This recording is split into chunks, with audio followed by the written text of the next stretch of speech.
It's crazy because I actually typed up this mock draft probably 4 or 5 days ago, and I keep finding excuses not to come and record this video and release it. So finally rectifying that now, I guess. Got a few weeks left of the draft, and admittedly I've done very little work outside of some of the quarterbacks.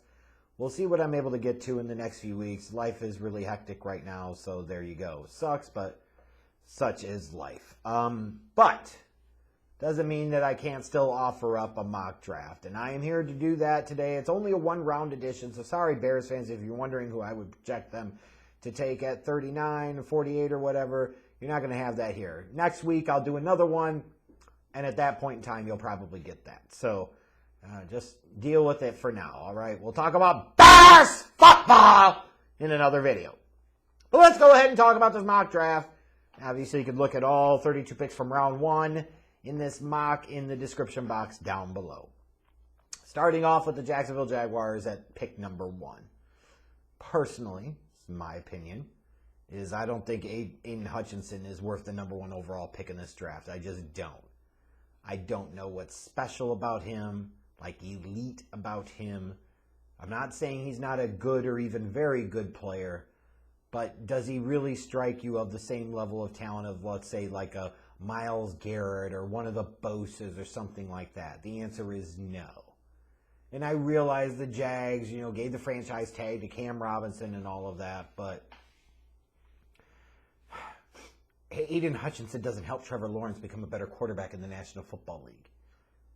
And I realize the Jags spent a crap ton of money in free agency. Certainly some of it will pan out and some of it certainly will not. But I don't know. They're probably between a rock and a hard place here, because who's going to really want to trade up to that first overall pick? Their needs don't necessarily align with the draft board per se. So they're in a spot where they just got to take somebody and hope it works.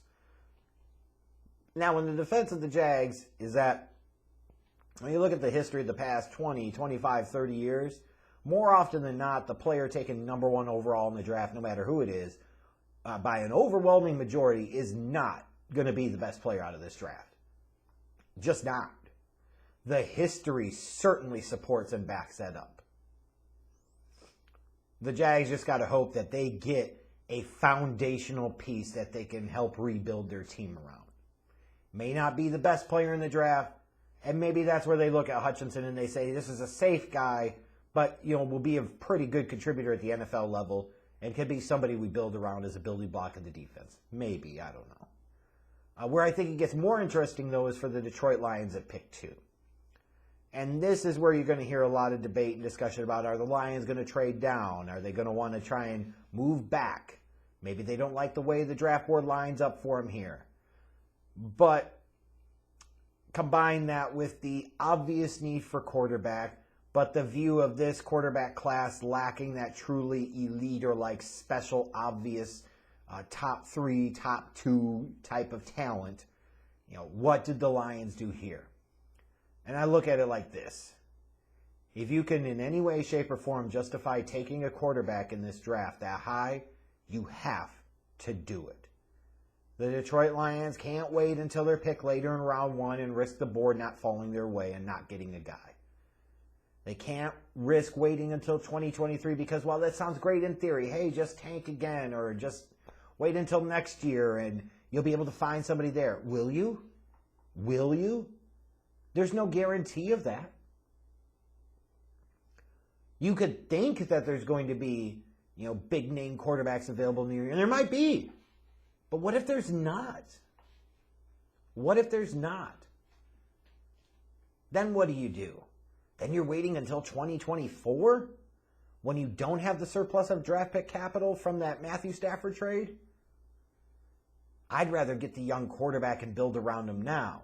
And if you have one young quarterback that you build around in this draft in terms of the physical tools and what he brings to the table in that respect, in terms of athleticism, in terms of arm talent, it's Malik Willis.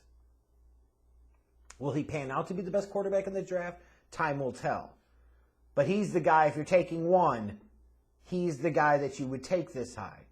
And I'm sorry, not sorry, if the Lions find themselves in this spot and they feel like Malik Willis is the right fit, don't get cute. Don't fucking try to peel back. Don't sit there and take somebody else at 2. Take Willis at 2 and make your statement that he's your dude. Make the statement there. For the Houston Texans, let's say none of the quarterbacks have been drafted there. There might certainly be some thought or conversation for them about whether they're going to take one. Or maybe they have some confidence in Davis Mills and they're going to give him another year. Also, you have to deal with the promotion of Lovie Smith from defensive coordinator to head coach. He's certainly, I would think, in league with general manager Nick Caserio, going to want to look at this draft and say, okay, we've got 2 picks in the top 13.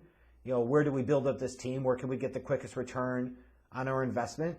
And with Lovie Smith in that cover 2 system, getting an edge rusher like Travon Walker and then following that up with a corner like Trent McDuffie, might make more sense. They might be able to get more initial return out of that. Not necessarily the way you should build a team in the modern NFL, but just understanding and knowing Lovie's history, I wouldn't be surprised if that pick at 3 was a defensive guy, even though it absolutely should be somebody on the offense.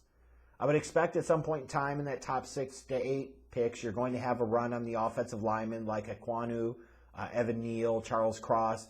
I'd expect all 3 of them to go there, which means that you're going to have some guys drop. Like I had Sauce Gardner going at 7, and I know that guys like Thibodeaux and Hamilton have been mocked a little bit higher than where I've got them in this mock, but I almost wonder if I've got these guys too high. There's certainly been a myriad of questions about Thibodeaux. A lot of talks about him not going in the top 10. Which, is that a reflection of his draft stock falling? Or is that a reflection of a lot of the draft and NFL media didn't know what the fuck they were talking about for the past year and a half or 2? That's what I wonder. Like, for a guy to drop like this, what's the deal? And it's probably more the fact that the NFL draft media and NFL media in general just overrated his market value. As far as Kyle Hamilton, you have some people that are torn on him in terms of whether he's truly a blue chip type of player or one of the true blue chip type of talents, combined with, well, how high are you really going to take a safety? What's the positional value here? What are you drafting, especially for a safety that's pretty slow, at least in terms of the way he tests? It's a fair and interesting question. So those are 2 guys that have been projected a lot as top 3, top 5 picks that may potentially both backslide, if you will, outside of the top 10. But again, that might be more of a reflection of the fact that they were never top 10 picks to begin with. For those of you that are wondering, well, what about the quarterbacks? Obviously I've got Kenny Pickett dropping all the way to 18.